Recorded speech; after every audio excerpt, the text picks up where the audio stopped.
Sebelum kehadiran COVID-19, Pertubuhan Kesihatan Sedunia WHO telah kenal pasti penolakan vaksin sebagai satu ancaman kesihatan global. Malangnya, walau setelah lebih 4.8 juta kematian akibat COVID-19 di seluruh dunia, kumpulan ini masih bergerak aktif. Malah lebih lantang menyebarkan dakwah palsu berkenaan vaksin. Apa yang menghairankan, statistik rasmi telah jelas menunjukkan penyakit yang boleh dicegah oleh vaksin meningkat di negara ini apabila kes demam campak menyaksikan peningkatan 891.8% bagi tempoh 5 tahun gara-gara gerakan anti-vaksin. Malah pada 2018, 6 kematian demam campak dengan semua kes tiada imunisasi. 5 kematian difteria dengan 4 kes tiada imunisasi. Manakala 22 kematian batuk kokol dengan 19 kes tiada imunisasi. Maka alasan apa lagi yang tinggal untuk dibiarkan gerakan ini terus berleluasa? Adakah tindakan tunggu dan lihat penghasut anti-vaksin terus sebar dakwah palsu wajar dibiar atau dihukum?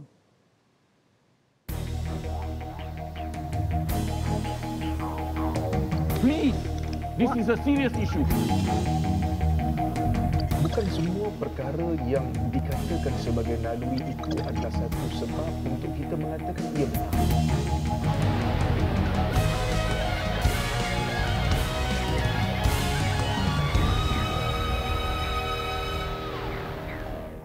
Untuk 1 jam ini kita akan bincangkan topik penghasut anti-vaksin makin lantang wajar dibiar atau dihukum. Kita ada 3 panel dan saya perkenalkan panel pertama di studio bersama saya yang merupakan Exco Perancangan Strategik Kempen Vaksin Medical Mythbusters Malaysia, Dr. Megat Muhammad Amirul Amzar, ataupun dengan mesra saya sering panggil beliau sebagai Dr. Amirul.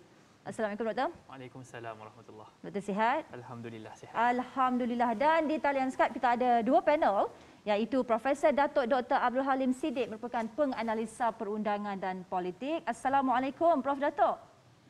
Waalaikumsalam warahmatullahi. Terima kasih Prof Datuk. Dan juga sebentar lagi mungkin dalam blok ketiga ataupun blok kedua kita akan bersama dengan pendakwah bebas Dr. Nur Muhammad Hadi Zahalan bagi kita mengetahui sudut pandang dari aspek agama Islam sendiri terhadap penghasut anti-vaksin ini. Jadi sebelum saya nak melontarkan soalan kepada para panel, sebenarnya suka untuk saya kongsikan sedikit sejarah program imunisasi kebangsaan yang mana mampu mencegah 12 jenis penyakit berjangkit disebabkan bakteria dan virus tertentu. Sebenarnya sejak 1950-an lagi, kerajaan kita telah berikan vaksin secara percuma kepada bayi dan kanak-kanak, dan dengan izin Allah dan kecemerlangan program imunisasi negara, Malaysia berjaya menurunkan kadar kematian kanak-kanak 85% bagi tempoh 1970 hingga tahun 2017 daripada 55.9 kematian bagi setiap 1,000 kelahiran hidup kepada hanya 8.4 kematian bagi setiap 1,000 kelahiran hidup. Imunisasi juga berjaya membasmi cacar dari dunia ini. Manakala penyakit polio berjaya dibasmi di Malaysia juga menerusi vaksinasi. Dan hari ini, 2021, vaksin yang digunakan dalam program imunisasi COVID-19 kebangsaan ataupun PIK telah dibuktikan memiliki kadar keberkesanan 88% dalam mengurangkan risiko jangkitan COVID-19. Kajian KKM menerusi Institut Penyelidikan Klinikalnya yang melibatkan 1.26 juta individu ini juga mendapati risiko untuk jangkitan tidak bergejala berkurang sebanyak 86%. Bagi kes jangkitan terhadap penerima vaksin lengkap, ia juga memberi perlindungan dengan kadar serupa iaitu mengelakkan pesakit menjadi kritikal atau meninggal dunia. Lebih memberansangkan, jumlah kes positif mula menurun sejak akhir Ogos selepas 46% populasi dewasa lengkap divaksin. Maka Dr. Amirul, telah saya bentangkan pelbagai data dan statistik sejak tahun 1950-an lagi. Data dan statistik bagaimana lagi yang diperlukan penolak vaksin bagi meyakinkan mereka vaksin ini lebih banyak manfaat daripada mudaratnya? Okey, baik Finas. Sebenarnya berdasarkan data-data yang telah Finas bentangkan sebentar tadi, rasanya dah cukup dah. Okey. Sebab dah lama, sejak daripada COVID tak ada lagi, sehinggalah COVID dah ada, kita dah bergerak dengan engagement, kita educate, kita cuba ajar dan jelaskan apa itu kebaikan tentang vaksinasi, apa itu sebenarnya vaksinasi, apa kesan sampingannya ringan berlaku, apa kesan mudarat yang mungkin berlaku, dan telah terbukti sebagaimana Finas kata tadi, vaksin memang berkesan dan selamat. Dan dalam era pandemik COVID-19 ini, vaksin memang terbukti mengurangkan jangkitan yang serius, mengurangkan penghuni-penghuni katil di ICU dan mengurangkan kadar kematian. Statistik dah ada, cuma yang tak adanya adalah penerimaan dari kalangan mereka yang betul-betul anti-vaksin tegar. Dan yang jadi lagi serius adalah apabila statistik-statistik ini dimanipulasi. Sebab WHO telah mengatakan bahawa salah satu daripada taktik anti-vaksin dalam menyebarkan dakwah-dakwah palsu mereka adalah memanipulasi fakta. Saya bagi contoh, awal dahulu waktu kajian tentang vaksin Pfizer, digemar-gemurkan oleh anti-vaksin sekalian, menyatakan bahawa dalam kajian Pfizer, kajian klinikal fasa ketiga, berlaku 6 kematian. Memang betul ada 6 kematian berlaku, tetapi daripada lebih kurang 30,000 lebih participants dalam kajian tersebut, dan juga participants tersebut dibahagi kepada 2 kumpulan. Satu kumpulan yang menerima vaksin, satu kumpulan yang tidak menerima vaksin. Yang tidak menerima vaksin sebenarnya meninggal dunia 4 orang. Berbanding dengan yang menerima vaksin hanya 2 orang. Jadi tak logik kalau kita nak kata yang meninggal itu sebab vaksin. Dan memang benar selepas diselusuri, kematian itu punca sebab apa?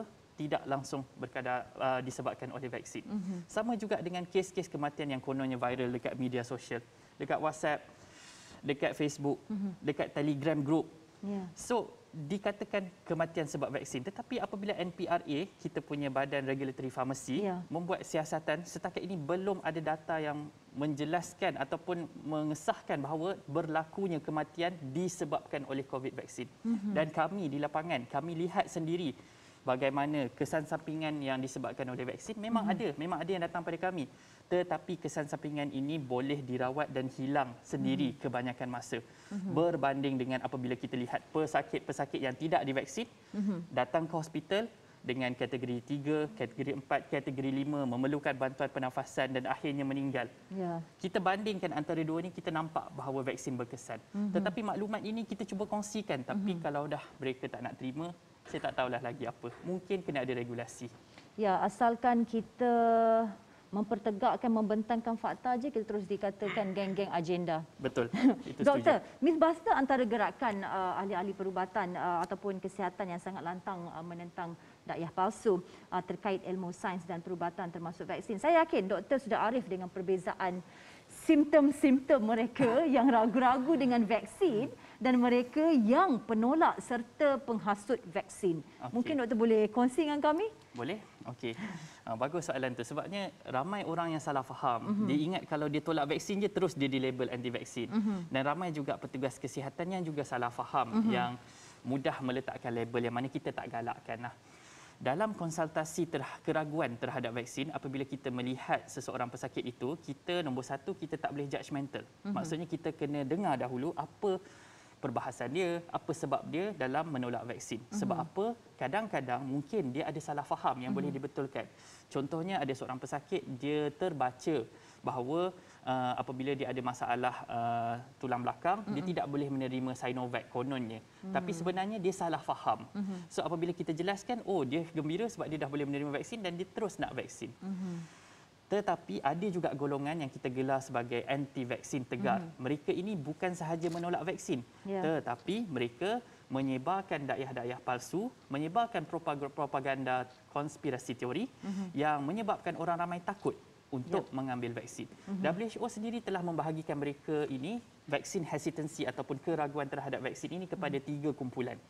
Kalau kita lihat, golongan yang paling ramai sebenarnya adalah golongan yang atas pagar.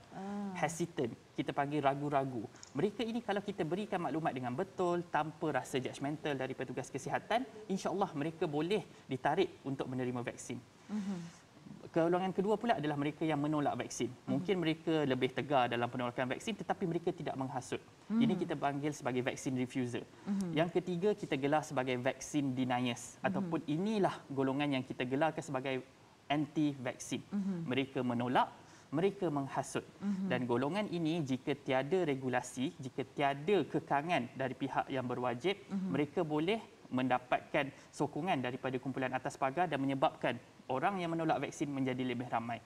Umpama mata pensel halus tetapi kesannya besar. Ya, doktor, adakah terdapat sebarang possibility, kemungkinan untuk golongan pertama, iaitu yang mungkin ragu-ragu atas pagar tapi disebabkan hanya menerima maklumat daripada geng penghasut anti-vaksin ini, mereka akan bertukar kepada itu jika tidak dikendalikan dengan baik? Betul, ada. Sebab ada kajian yang telah menunjukkan bahawa kajian ini dijalankan untuk mengkaji infodemik tentang vaksin di media sosial. Dan kajian ini mendapati bahawa propaganda-propaganda yang disebarkan oleh anti-vaksin di luar sana telah mempengaruhi golongan-golongan yang atas pagar ini. Dan kebanyakan masa anti-vaksin ini tidak menggunakan fakta yang betul. Sebaliknya, mereka menggunakan emosi dan mereka menggunakan sokongan komuniti. Contohnya menggunakan bangsa, menggunakan agama. So ini adalah taktik-taktik mereka dalam mempengaruhi orang untuk mendapatkan sokongan komuniti. Ya, saya terus kepada Profesor Datuk. Datuk, dalam membicarakan isu anti-vaksin ini, rata-rata pakar perundangan bersepakat mengatakan kuasa kerajaan untuk menjaga kepentingan rakyat di mana keperluan kesihatan dan ekonomi mengatasi kepentingan individu yang menolak vaksin. Malah undang-undang di bawah peruntukan Seksyen 211 dan 233 Akta Komunikasi dan Multimedia 1998 ataupun Akta 588 sebenarnya sudah mencukupi. Namun pelaksanaan, pendakwaan dan penguatkuasaan dilihat agak lesu. Pandangan Datuk bagaimana? Ya, itu kata ini macam ubat. Kalau ditelan kadang-kadang pahit, tapi ubatlah boleh merawat penyakit kita. So, we have to swallow the truth. Memang undang-undang kita memang banyak. Dan yang paling relevan sekali dalam konteks ini adalah Undang-Undang Akta Komunikasi dan Multimedia Akta 588. Ya. Sebab semua pemfitnah, semua kumpulan tegar anti-vaksin, yang cuba meyakinkan dan cuba menarik orang yang atas pagar, orang yang tak mahu ambil vaksin untuk join mereka bersama-sama menjadi kelompok yang lebih besar, iaitu anti-vaksin tegar ini. Mereka menggunakan platform internet dan sudah barang pasti Akta Multimedia Komunikasi inilah yang paling relevan. Dan kita lihat hukumannya ialah denda RM50,000 maksimum dan penjara tidak lebih 1 tahun. Yang denda ini memang dah ada dan hukuman ini dah ada. Walau bagaimanapun, kita jangan lupa juga ada undang-undang lain seperti kanun keseksaan, iaitu memfitnah. Polis boleh menyiasat dan jika disabit kesalahan boleh dihukum, boleh dipenjarakan. Dan juga di bawah Akta Hasutan, Sedition Act.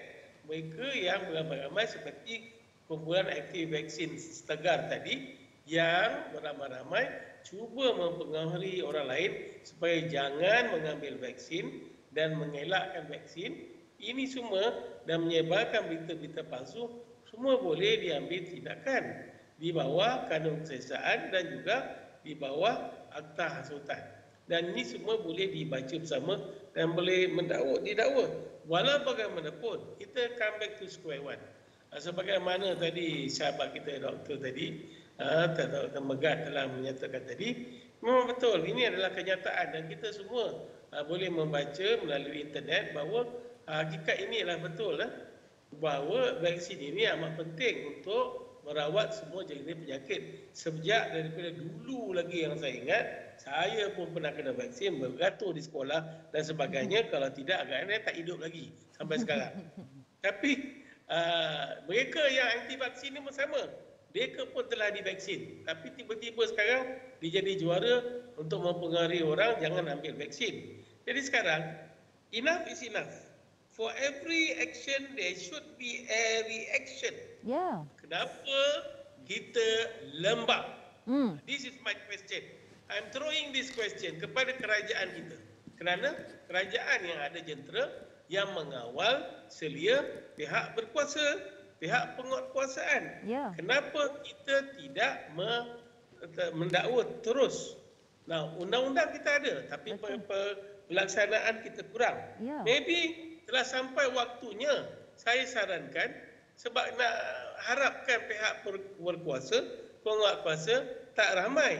Kita ada lebih daripada 30 juta manusia di Malaysia ini dan tiga sukunya dah dewasa dan mereka cuba mempengaruhi orang remaja supaya jangan ambil vaksin dan sama-sama refuse, sama-sama melalui internet. Dan sekarang kalau kita boleh adakan pasukan untuk membantu pihak berkuasa, mungkin kita boleh tubuhkan pihak pemantau anti vaksin. Ini boleh jadi golongan menjadi mata dan kepala kepada kerajaan, kepada pihak penguasa. Sebab mereka menggunakan internet.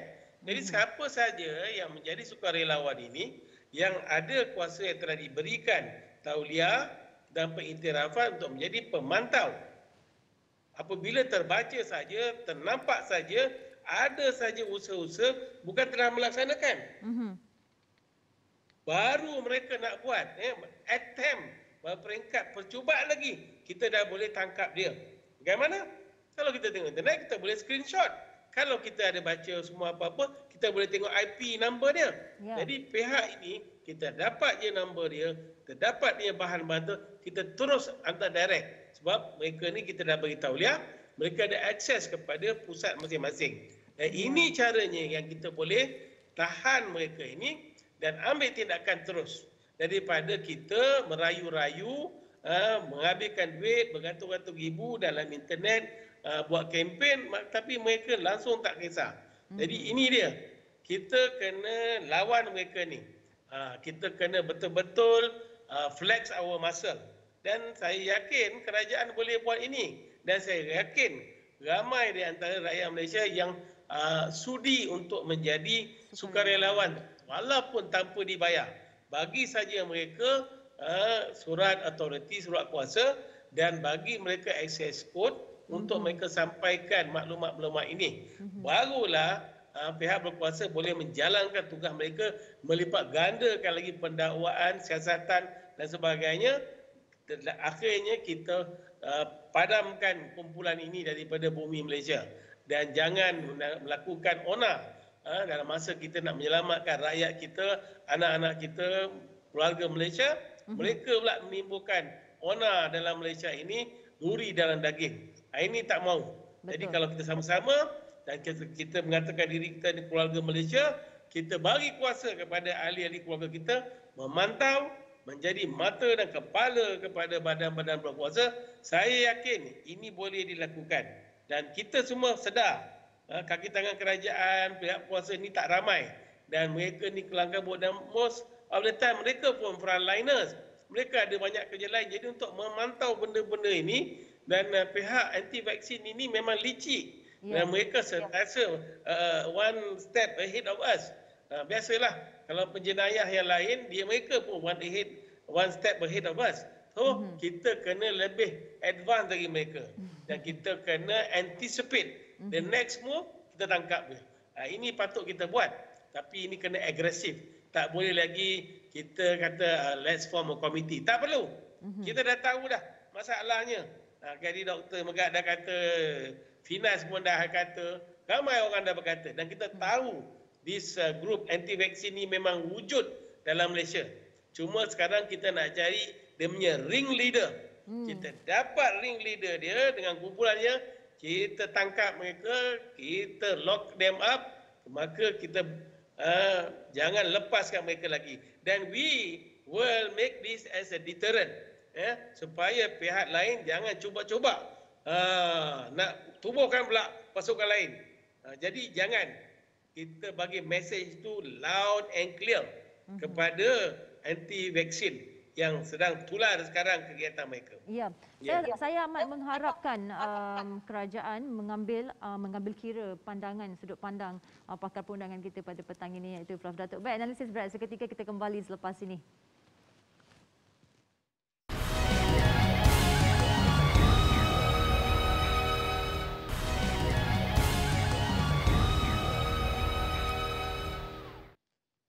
Alhamdulillah kembali analisis Dr. Amirul. Setiap hari, saat dan ketika saya tahu, sebab saya mengikuti rapat Dr. Amirul dan rakan-rakan, yang saya lihat tanpa jemu, malah tidak dibayar dalam membantras dakwah penghasut palsu ini, dakwah palsu penghasut anti-vaksin ini. Dan setakat ini, doktor, pandangan jujur doktor lah, bagaimana doktor melihat ketegasan kerajaan dalam mengendalikan penghasut anti-vaksin ini? Okey, baik. Ini pandangan peribadi saya lah, Ya. yang mana saya rasa saya dah berjidal dengan penolak vaksin, sama ada tegar maupun yang ringan-ringan ni saja sejak daripada 2015 lagi. 2015. Malah rakan-rakan saya, Dr. Sakinah Sulong, Dr. Swazali, lagi lama daripada saya, lagi senior daripada saya. Tetapi pada waktu itu kita lihat kerajaan menggalakkan engagement ataupun edukasi, bagi edukasi, bagi informasi, betulkan salah faham. So kami dah buat. Bukan hanya kami tetapi petugas-petugas kesihatan di klinik kesihatan, di hospital, pakar-pakar pediatrik, semua telah turun ke padang dan menjalankan tanggungjawab mereka. Saya rasa pada waktu ini saya setuju dengan apa yang Prof. Datuk katakan sebentar tadi, kita perlukan langkah yang lebih agresif dalam bentuk regulasi. Kerana apa? Seperti Datuk katakan sebentar tadi, for every reaction there should be a repercussion. Tetapi reaksi balas itu perlu lebih kuat supaya kita boleh hentikan. Kita tak nak bagi reaksi yang hangat-hangat tai ayam saja, suam-suam kuku, yang mana tidak boleh mengekang pergerakan anti-vaksin ini. Sebab kita dah ketinggalan daripada negara-negara lain. Sampai bila kita nak lambat kita punya vaksinasi? Sampai bila kita nak lihat kematian disebabkan oleh COVID-19 ini? Sedangkan kita dah bazir banyak masa, tenaga dan wang ringgit untuk memastikan program imunisasi COVID-19 ini berjaya. Jadi saya rasa bukan nak katakan kerajaan tak tegas sekarang ini, tetapi reaksi dan juga tindakan itu perlu lebih keras dalam menangani anti-vaksin ini. Ya. Sebelum saya ajukan soalan kepada Prof. Datuk, saya ingin mengajak anda semua untuk menonton playback ini terlebih dahulu. Diorang nak tidurkan abang ni. Diorang nak nak tidurkan abang ni, dan kita tahu benda itu akan berlaku dia apa? Akan berlaku abang ni na'udzubillah akan meninggal dengan izin Allah kan. So adakah ini satu diskriminasi untuk orang yang belum ambil vaksin? Tak sakit pun masuk hospital. Ahli keluarga boleh keluarkan abang dengan sign consent form. Tak apalah. Sign consent form. Kalau dengan izin Allah abang mati kat rumah, ajarlah mati kat rumah daripada mati kat hospital. So jangan terlampau ikut sangat data. Bagi saya, bukan kerana saya tak percaya data, tapi memang saya tak percaya. Kenapa saya tak percaya? Kejap 4 orang mati, kejap 80 orang mati, kejap tak ada orang mati, kejap data salah. Mana satu? Mana satu ni? KKM mana satu ni? Abang balik, abang makan badan biar khasiat, abang makan daun sena, buang balik semua ubat-ubat yang tak boleh pakai dalam abang dia telah masukkan tu. Makan daun sena tu penting banget, berkecuci abang punya usus. Lepas tu abang makan khasiat, saya rasa lebih baik lah bang. Daripada abang duduk hospital ni dan diorang nak tidur kena abang, diorang ambil benda-benda tak patut, buat apa? Okey, ramai komen dalam ni kata abang ni happy hypoxia kan. Bagi saya itu semua alasan lah tuan-tuan. Itu semua alasan, sebenarnya tidak begitulah. Prof. Datuk, rakaman video dan audio ini tular di setiap pelosok media sosial. Terang-terangan individu ini mempertikaikan kredibiliti petugas perubatan terhadap pesakit terbabit. Malah individu yang tidak punya latar belakang perubatan ini juga memberi nasihat bertentangan dengan praktis rawatan sebenar kepada pesakit tersebut. Sehinggalah ia telah memudaratkan pesakit ini. Situasi ini bagaimana Prof. Datuk? Memburukkan imej hospital terlibat sudah pasti. Mencipta keresahan awam tidak dinafikan. Namun setakat ini kita tidak mendengar apa-apa tindakan diambil terhadap individu-individu sebegini. Apa kekangan sebenarnya, Datuk? Yalah, kita memang sedar ini individu seperti ini sedang berleluasa menjalankan aktiviti mereka, menipu orang ramai. Dan dia di samping menipu, dia memburukkan profesion perubatan. Ramai yang mengaku diri mereka seolah-olah mereka ni doktor pakar. Saya pun boleh mengaku saya doktor pakar, saya ada PhD, saya doktor. Kan? Tapi saya bukan doktor perubatan. Kita doktor lain. Tapi mereka ni langsung tak ada buat kajian, scientific research tak buat, tapi mengaku mereka mempunyai fakta dan data berlawanan dengan apa data dan kajian yang telah dibuat oleh pihak Kementerian Kesihatan dan juga World Health Organization yang masing-masing sentiasa berkomunikasi dengan pihak Malaysia dengan pihak-pihak rantau ini. Jadi setelah kita sedar bahawa benda ini berleluasa, persoalannya mengapa kita biarkan? Mengapa kita tak ambil tindakan? Itu soalannya. Sampai bilakah kita nak biarkan pihak ini berleluasa di muka bumi Malaysia ini? Sampai bila? Jadi sampai lagi bertambah rosak binasa ke Malaysia ini. Kenapa kita biarkan? Kenapa kita tak terus kata bahasa Inggeris, why don't we nip it in the bud? Ini bidalan pakar-pakar doktor kita. You must nip it in the bud. Dekat situ punca sakitnya, dekat situ kita rawat. Kita perlu potong, kita potong. Jadi di sini kita telah kenal pasti siapakah orang yang buat video klip itu, dan saya yakin orang yang ambil video klip ni kenal siapa yang bercakap itu. Dan mereka ini menggunakan dakwah informasi yang palsu. Terus boleh ditangkap, terus boleh didakwa. Itulah evidence-nya. Itulah dia punya bukti bahawa dia telah bercakap bohong dan dia telah mempengaruhi beratus ribu orang dalam internet yang mendengarnya. Jadi kesannya, the repercussion is very, very deep. Jadi kalau kita tak mahu benda ni berleluasa, kita perlu mengambil tindakan yang segera. Jangan lagi kita biarkan. Biarlah polis ambil tindakan. Biarlah pihak Kementerian Kesihatan dengan inspektor kesihatan buat siasatan. Tak perlu lagi dah. Kita dah tahu dah. Terus kita pull resources. Inilah dia orang dia. Inilah dia yang buat dakwah. Terus tangkap, terus dakwa dia. Lock him up. Bawa ke mahkamah dan ambil tindakan dakwa dia. Ini penting. Dan sebagaimana saya sebut tadi, ini sebagai juga amaran kepada orang yang pengikut-pengikut yang lain supaya hentikan perbuatan-perbuatan yang mengancam keselamatan negara. Dan mereka ini kalau kita lihat dalam perlembagaan negara kita, ini yang dinamakan, kita boleh kategorikan mereka sebagai anasir subversif. Subversif bukan saja kumpulan yang mengangkat senjata untuk menyerang kerajaan kita, tidak. Subversif adalah kumpulan orang yang boleh dengan tindakan mereka sama saja individu atau beramai mengganggu gugat keselamatan negara. Kesihatan rakyat kita ialah keselamatan kita kan.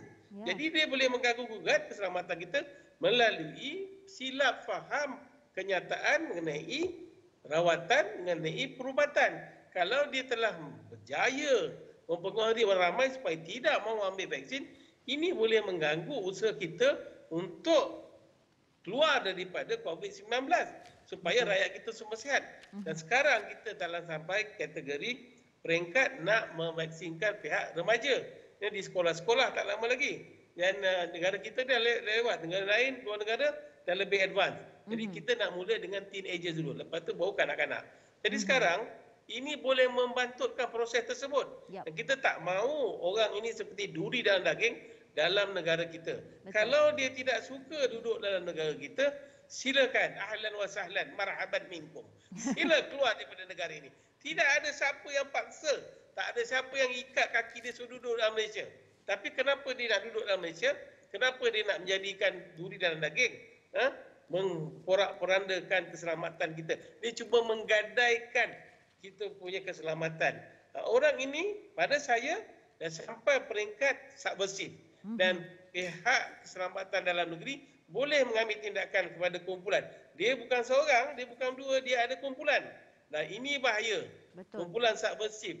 Kita boleh kategorikan subversif, dan kerajaan, polis boleh mengambil tindakan bawah SOSMA.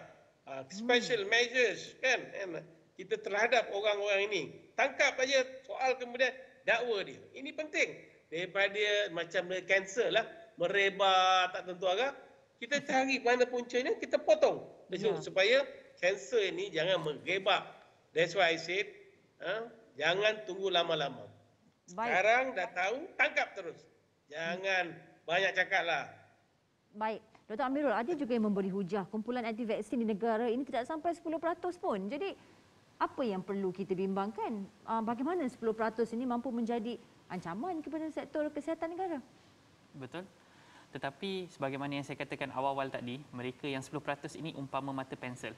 Kecil, tetapi dia boleh menulis dengan banyak dan boleh mengubah keseluruhan lembaran kertas itu. Sama macam yang video kita lihat sebentar tadi. Ya.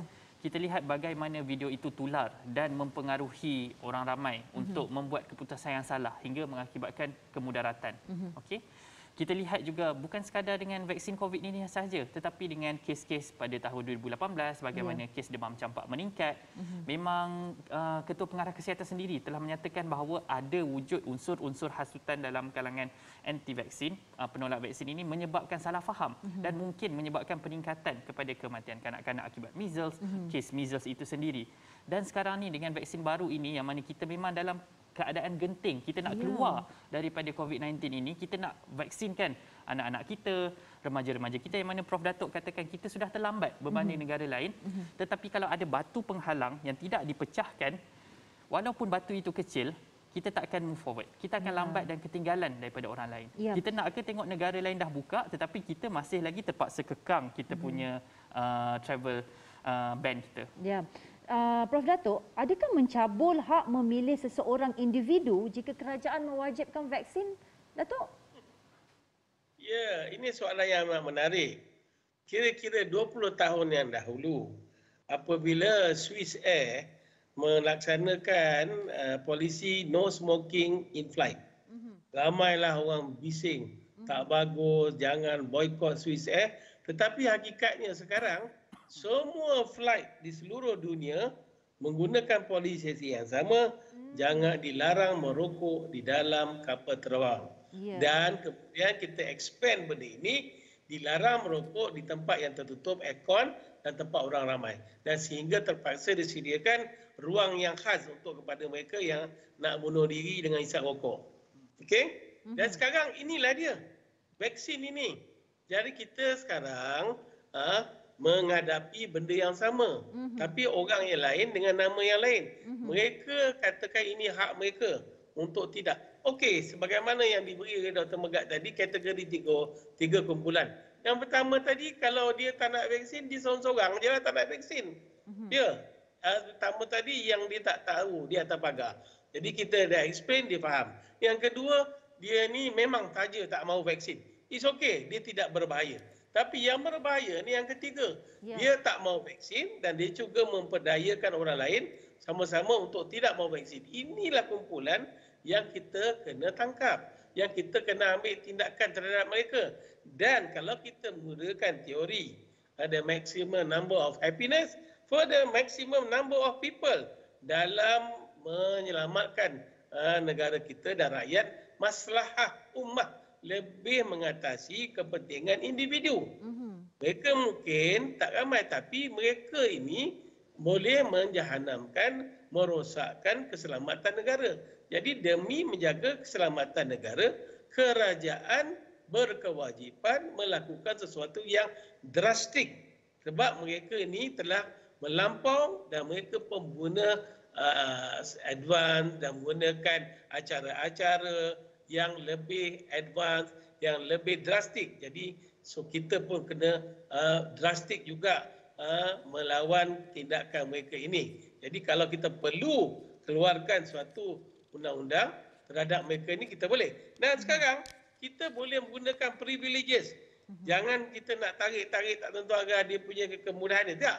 Sekarang kita dah kata, tempoh hari Menteri pun dah berkata, kalau mereka yang tak ada double dose ini, mereka tak boleh masuk tempat-tempat. Macam saya pergi mall itu hari, semua kedai kita nak masuk, kita kena scan. Bila scan, dia kata tak boleh masuk. Saya nampak ada beberapa orang tak boleh masuk sebab dia tak ada double scan. So double dose, dia kena balik. Sebab ini boleh membahayakan. Dan begitu juga. Mulanya begitu. Tapi kemudiannya, kita boleh advance level, iaitu kita terus ketepikan mereka ini. Jadi inilah dia punya step by step sampai kita mewajibkan mereka. Dan kalau mereka tak mahu duduk dalam negara yang mewajibkan vaksin, sila keluar. Sebab tak ada orang paksa mereka. Nobody put a gun on their head to stay in Malaysia. Nobody. Baik. Kalau you tak suka, you don't like, you don't shape up with us, you shape out. Very simple. Jangan lagi kita waste our time, bazir masa kita bercakap dengan orang ni yang memang kepala otak dia dah pekat, dah tepu dah. Dia tak mahu vaksin. Baik. Kalau dia seorang-seorang nak report tak apa, tapi dia nak berepotkan orang lain. Yap. Ini pandangan saya. Baik, selepas ini kita bersama dengan penawar bebas Ustaz Dr. Nur Muhammad Hadi Zahalan, analisis berhad seketika.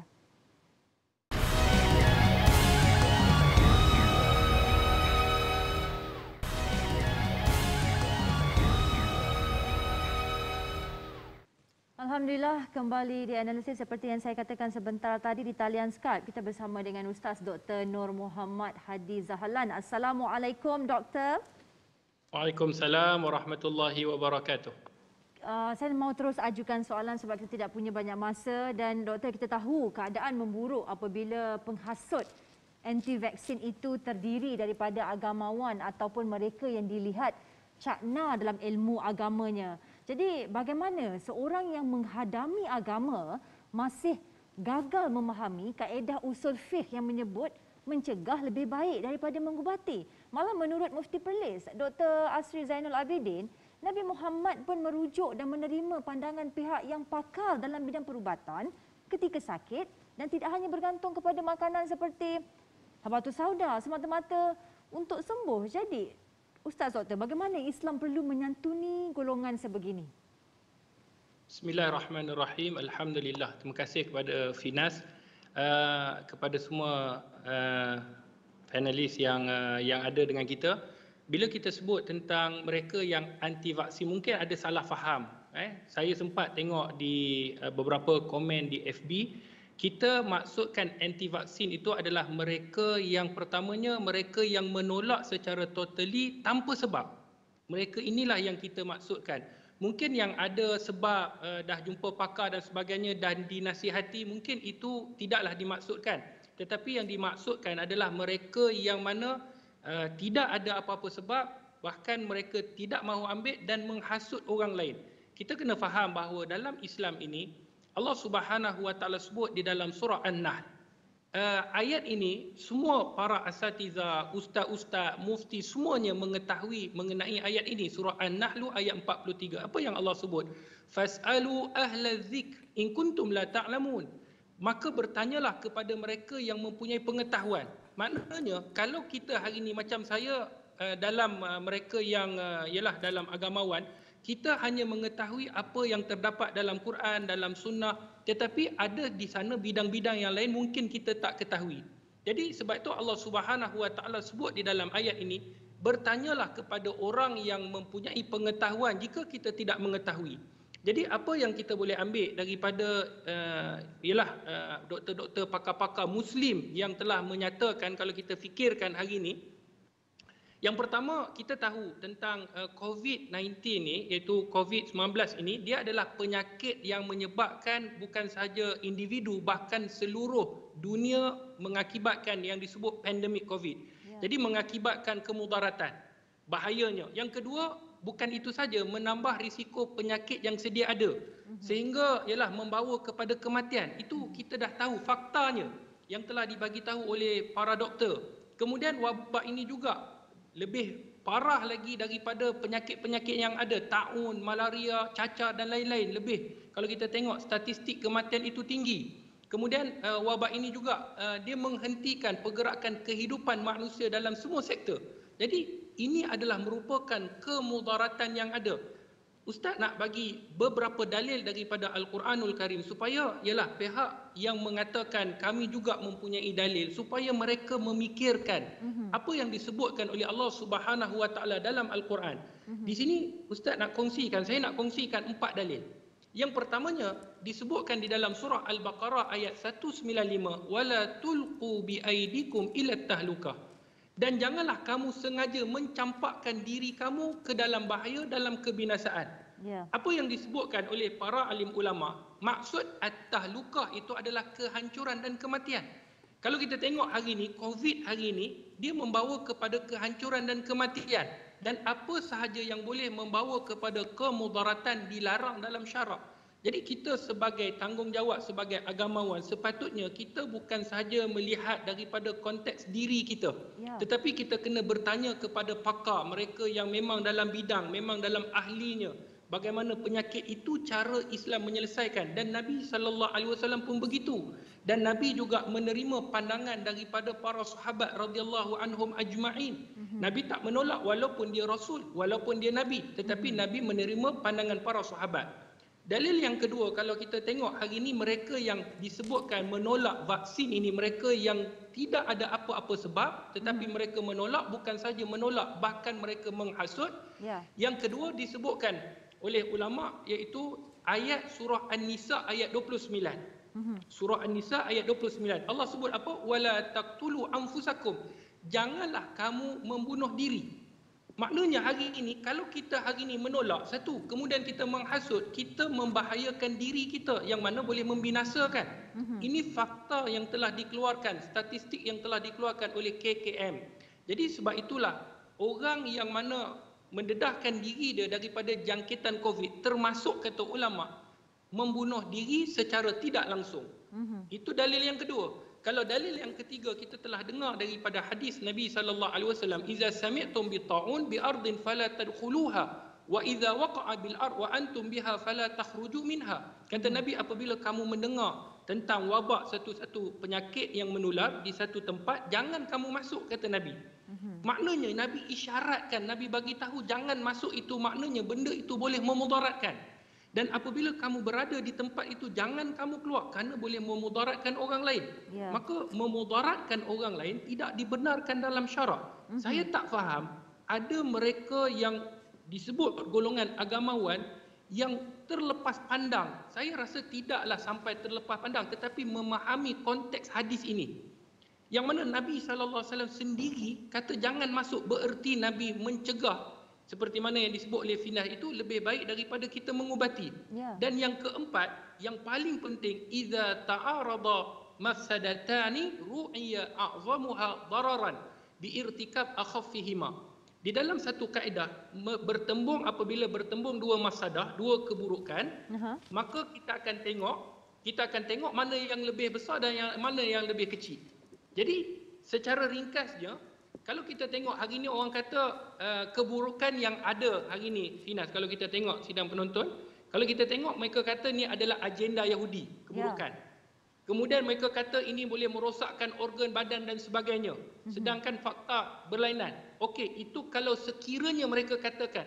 Kita tengok kemudaratan yang lebih besar. Bukankah COVID ini membawa kepada kematian? Daripada, ialah kalau kita tengok, yang ni kalau ambil boleh merosakkan, boleh membahayakan. Kalau tak ambil, dia boleh memudaratkan orang lain. Bukan saja orang lain, bukan saja kematian, bahkan kematian kepada keluarga orang lain. Bukankah Islam menyuruh kita supaya kita tidak memudaratkan orang lain?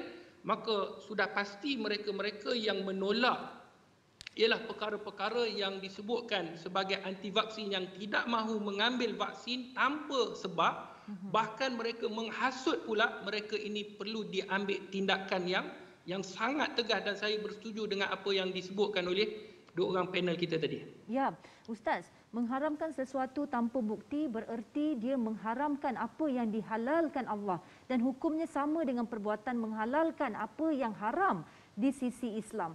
Berkali-kali pengerusi Muzakarah Majlis Kebangsaan Hal Ehwal Agama Islam Malaysia, Datuk Wan Zahidi Wantih, mengingatkan umat Islam akan perkara ini, iaitu tidak harus mengambil mudah soal mengharamkan sesuatu perkara tanpa bukti ia haram.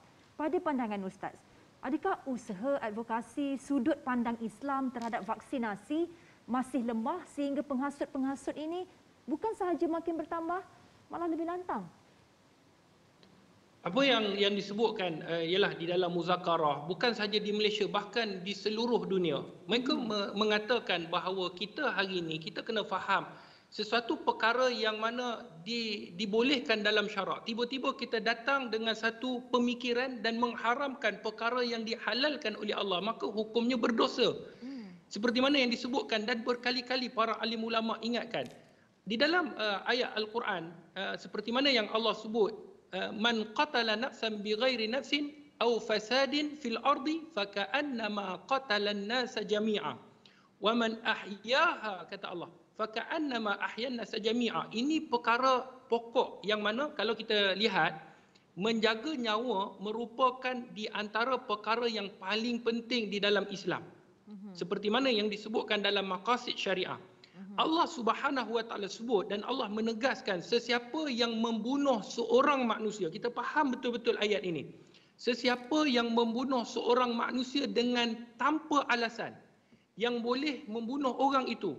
Contohnya kita hari ini memudaratkan orang, kita menyebabkan kematian dan sebagainya. Kerana melakukan kerosakan di atas muka bumi, kata Allah, maka seolah-olah dia telah membunuh manusia kesemuanya. Islam tegaskan di sini, kalau disebabkan kita hari ini, contoh orang hari ini marah disebabkan pemandu mabuk, yang mana ialah mungkin melakukan jenayah, dia melanggar ataupun lawan arus hingga menyebabkan kematian, kita marah. Begitu jugalah kalau kita tengok pandemik COVID hari ini yang boleh memudaratkan, boleh membawa kepada kematian kepada keluarga orang lain. Sama. Walaupun kita kata, ya, memanglah kita kata kita bila ambil vaksin ini memang kita kena pakai mask. Kita orang kata tak boleh nak bersalam-salaman. Kita dah tak boleh berpeluk-pelukan macam dahulu, dah tak boleh nak duduk dekat-dekat. Ya, betul, tetapi ia mengurangkan. Masalah mengurangkan ini juga dimasukkan dan disebutkan di dalam hukum fiqh. Ya. Sebab tu apa yang Allah sebutkan dalam ni, kita bila membunuh seorang manusia yang lain, seakan-akan kita membunuh keseluruhan manusia. Dan Allah sebut, sesiapa yang hari ini menghidupkan, menjaga keselamatan hidup seorang manusia, jangan kata semua, seorang manusia, maka seolah-olah dia telah menjaga keselamatan hidup manusia keseluruhan dan kesemuanya. Maknanya Islam menegaskan supaya kita hari ini berhati-hati dengan tindakan supaya tidak mengharamkan benda yang Allah halalkan dan menghalalkan benda yang Allah haramkan. Ya. Baik, kesimpulan perbincangan kita selepas ini, Dr. Hadi kekal di talian Skype ya.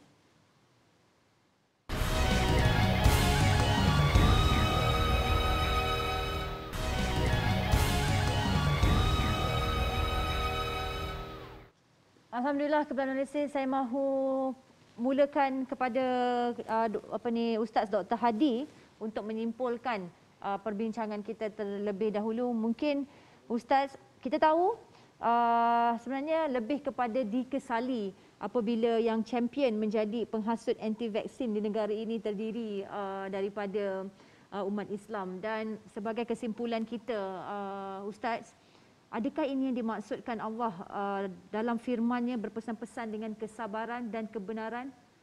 Ustaz, inikah masanya?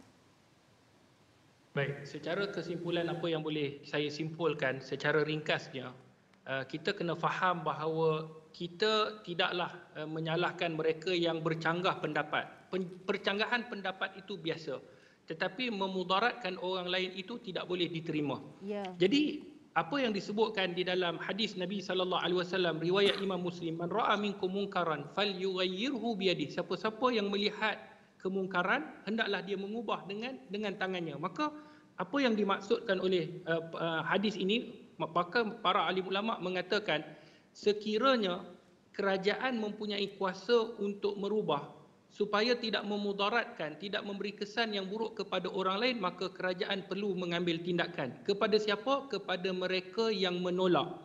Mereka yang tidak mahu, khususnya tanpa apa-apa sebab. Mereka tidak ada apa-apa alasan. Hanya tidak mahu mengambil dan menghasut orang lain supaya jangan ambil. Maka benda ini perlu ditegaskan dan perlu diambil cakna oleh pihak kerajaan. Dan kita kena tahu bahawa apabila Islam menyebut tentang kesabaran hari ini, dan kebenaran yang disampaikan seperti mana yang dibacakan tadi, kebenaran perlulah berterusan walaupun orang tak suka, walaupun orang menentang, walaupun orang maki, walaupun orang caci. Tetapi kebenaran itu mesti disampaikan oleh para doktor, para asatizah semua. Dan kesabaran itu mestilah dilihat dan jangan disalah ertikan. Ada orang hari ini kita kena sabar. Baik, saya nak simpulkan sedikit je tentang kesabaran. Kesabaran ini, contohlah kalau orang bawa anak dara kita keluar tengah malam, adakah seorang ayah perlu senyum saja? Maka sudah pasti tidak diterima oleh di akal.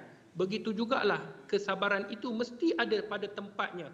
Jika sekiranya boleh memudaratkan orang lain, membahayakan nyawa orang lain, pada waktu itu kita kena mengambil tindakan yang tegas supaya mereka ini tidak boleh memberi kesan kepada orang lain, bahkan dia menjaga bukan sahaja sekumpulan kecil, bahkan kita kena jaga yang paling besar. Maka itulah yang disebutkan di dalam hukum syarak. Baik, terima kasih Ustaz Dr. Hadi. Prof Datuk, silakan 2 minit. Kita nak ringkaskan. Kalau kita nak simpulkan jadi kusut sebab benang kita tak simpulkan, kita uraikan. Jadi keadaan sekarang dah melampau. Semua survey dan sebagainya dah tahu bahawa kumpulan anti vaksin ini berleluasa di dalam masyarakat kita di Malaysia ini, dan majoriti daripada mereka ini adalah orang Islam. Jadi kenapa mereka ni terdiri daripada orang Islam dan ramai-ramai pula nak jadi anti vaksin, kita tak tahu, hanya mereka yang tahu. Cuma sekarang telah sampai masanya kita perlu bertindak yang lebih tegas dan jangan berlengah-lengah masa lagi, kerana berlengah masa akan menerukkan, bertambah teruk lagi keadaan. Oleh sebab itu, bagaimana yang saya cadangkan tadi, tubuhkanlah, lantiklah pasukan sukarelawan untuk memantau anti vaksin ini supaya mereka menjadi mata dan telinga pihak penguatkuasa dan beri akses terus supaya tindakan boleh kita ambil, kita siasat dikenal pasti dan kita terus ambil tindakan terhadap golongan ini tanpa kompromi. Jangan berlengah-lengah lagi dan tiada alasan diberikan kepada mereka ini kerana mereka sedang cuba menggagalkan agenda kerajaan kita. Baik, terima kasih Profesor Dato' Dr. Abdul Halim Siddiq, merupakan penganalisa perundangan politik. Dr. Amirul, silakan. Baik, saya ada 2 benda saya nak sampaikan. Nombor 1, sebagaimana yang saya sebutkan pada awal tadi, ada satu kajian yang menunjukkan bahawa anti vaksin di luar sana menggunakan sokongan komuniti dan pengaruh mereka dari segi sentimen seperti bangsa dan juga agama. Maka kita kena kenal pasti yang ini. Nombor 2, setiap orang mempunyai peranan masing-masing. Berkait rapat dengan poin saya nombor 1 tadi, kerajaan ada peranan masing-masing. Individu dan juga NGO yang berpengaruh, tak kisahlah daripada pengaruh sudut apa pun, juga ada peranan masing-masing. Jangan menggunakan pengaruh anda untuk menjadi penghasut anti vaksin. Dan media, terima kasih atas forum-forum sebegini untuk memberikan lagi pencerahan bahawa anti vaksin ini adalah satu yang bahaya. Dan saya minta rakan-rakan media sama buat liputan bagaimana anti vaksin ini menghasut dan buat liputan jika mereka diambil tindakan supaya mereka menjadi satu pengajaran kepada orang-orang anti vaksin yang lain. Baik, terima kasih Dr. Amirul. Dan saya kesimpulan daripada saya, menurut Dekan Pusat Pengajian Psikologi Gunaan Dasar dan Kerja Sosial UUM, Profesor Madya Dr. Abdul Razak Abdul Manaf, golongan anti vaksin ini akan terus mempertahan pendirian mereka walau diberi pelbagai penjelasan pihak berkuasa. Golongan ini juga jelas Profesor Madya Dr. Abdul Razak merupakan individu berfikiran negatif dan tertutup minda terhadap pandangan orang lain sekaligus sentiasa menganggap diri mereka betul. Bukan mahu melabelkan itu dan ini. Namun saban hari kita dipertontonkan sikap golongan ini. Sengaja melanggar undang-undang, malah berbangga kerana berjaya menipu pihak berkuasa, memfitnah pengorbanan barisan hadapan. Adakah ini sikap rakyat Malaysia yang bertanggungjawab dan peka dengan kesejahteraan masyarakat seperti yang dilaungkan? Jawapannya sama sekali tidak. Sikap berbangga kerana berjaya melanggar undang-undang sepatutnya dihukum dengan hukuman yang setimpal supaya seperti apa yang diperkatakan oleh ketiga-tiga panel, ia menjadi pengajaran kepada orang lain dan tidak mengulangi perbuatan yang sama. Kerajaan bertindaklah sebelum angka 10% ini terus meningkat membaham sektor kesihatan negara. Dengan itu sekian analisis saya Fina Sinos. Assalamualaikum warahmatullahi wabarakatuh.